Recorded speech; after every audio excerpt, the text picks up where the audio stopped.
Bos, setiap pagi sebelum kasih pakan, saya selalu berhadapan dengan satu hal, bau. Bukan bau sekali dua kali, bau yang muncul setiap hari, bahkan bertahun-tahun. Dan selama bertahun-tahun itu saya mengira bau ini adalah harga yang harus dibayar kalau mau ternak.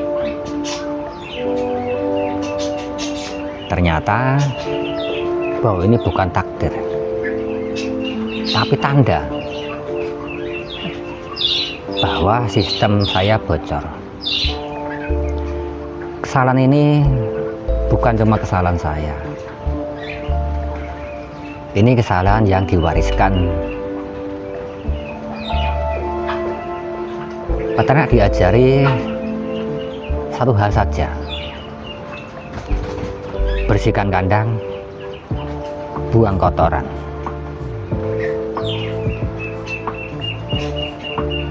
Tidak pernah diajari kemana perginya,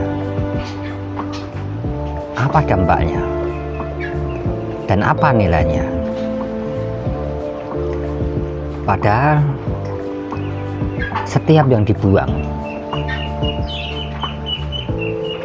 itu biaya yang tidak pernah kembali.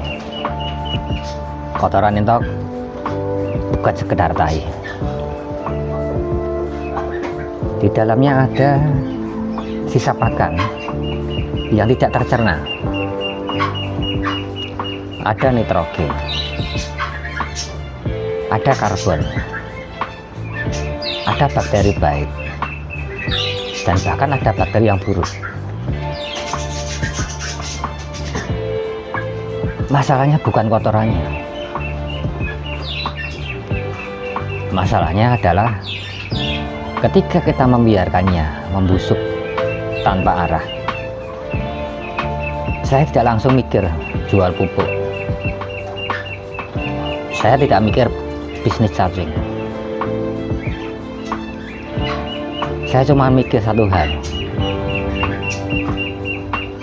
siapa makhluk yang bisa makan ini tanpa bikin masalah baru? Dan jawabannya ada di tanah. Iya, cacing. Bos, ada satu momen yang tidak pernah saya ceritakan ke siapapun. Pagi itu saya berdiri lama di depan kandang, tidak pegang apa-apa, tidak ngomong, cuma mencium. Bau itu bukan cuma menusuk hidung, ia menusuk pikiran.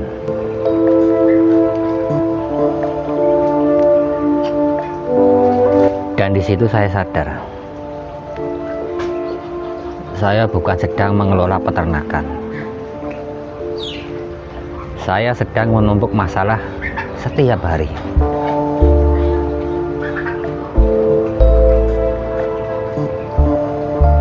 Bau itu sebenarnya bahasa. Ia tidak muncul tanpa alasan. Bau bilang ada sesuatu yang tidak selesai,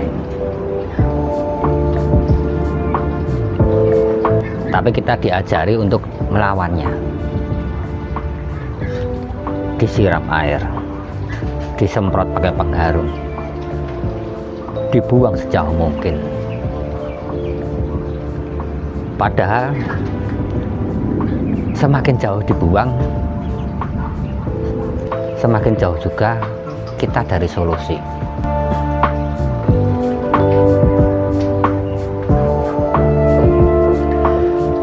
Peternak kecil selalu diajari untuk hemat, tapi tidak pernah diajari secara utuh. Hemat pakan, hemat obat, hemat tenaga. Tapi boros dalam membuang hasil sisa.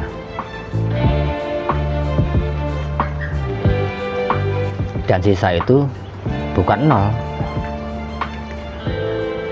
Ia tetap butuh diurus. Kotoran entok berubah seiring waktu. Jam pertama masih hangat. Hari pertama mulai berfermentasi. Hari ketiga, gas amonia mulai naik. Dan kalau dibiarkan, ia akan melawan balik. Bau bukan muncul tiba-tiba. Ia muncul karena kita terlambat.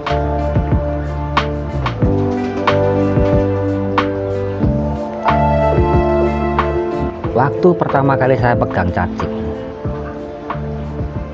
saya jujur, saya jijik. Tapi saya perhatikan, dia tidak jijik sama kotoran saya. Dia tidak protes. Dia tidak lari. Dia makan pelan tapi pasti. Dan di situ saya belajar, alam tidak pernah terburu-buru.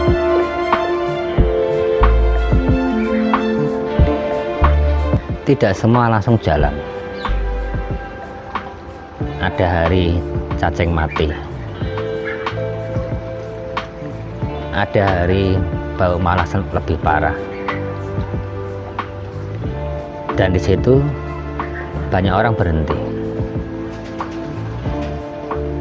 Tapi saya tidak. Bukan karena kuat, tapi karena sudah capek gagal dengan cara lama.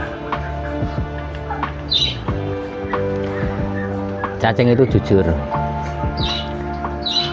Kalau lingkungan salah, dia tidak bisa berpura-pura hidup. Dari cacing, saya belajar membaca sistem. Kalau dia naik ke permukaan, berarti panas. Kalau dia kabur, berarti asam. Cacing tidak bohong.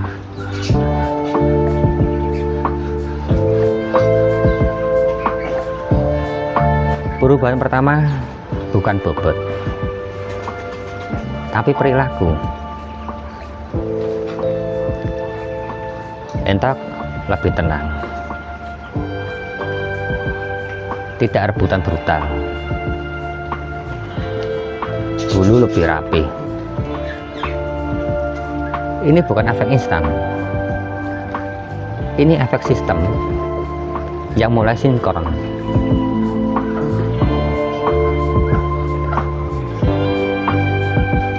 Saya tidak langsung hitung rupiah. Saya hitung berapa yang tidak keluar. Sedikit, tapi konsisten. Dan di peternakan, yang membunuh bukan kerugian besar, tapi bocor kecil yang harian. Tanah itu makhluk hidup. Kalau dia mati, dia diam. Kalau dia hidup, dia bekerja. Saya tidak pakai istilah ilmiah. Saya pakai indera. Pegang, cium, lihat.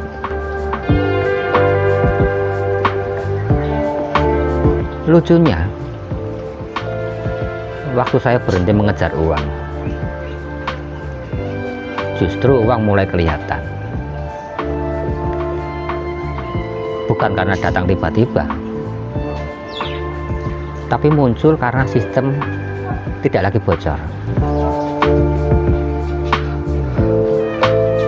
Kalau kamu baru mulai,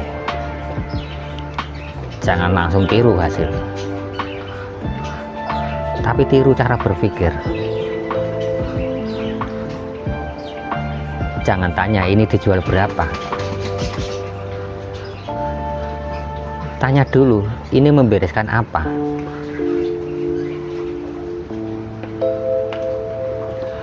Bos, kotoran itu tidak pernah salah. Yang salah cara kita memperlakukannya. Dulu saya buang, sekarang saya dengarkan. Dan sejak itu peternakan ini tidak lagi berisik. Ia bekerja. Bahkan saat saya diam,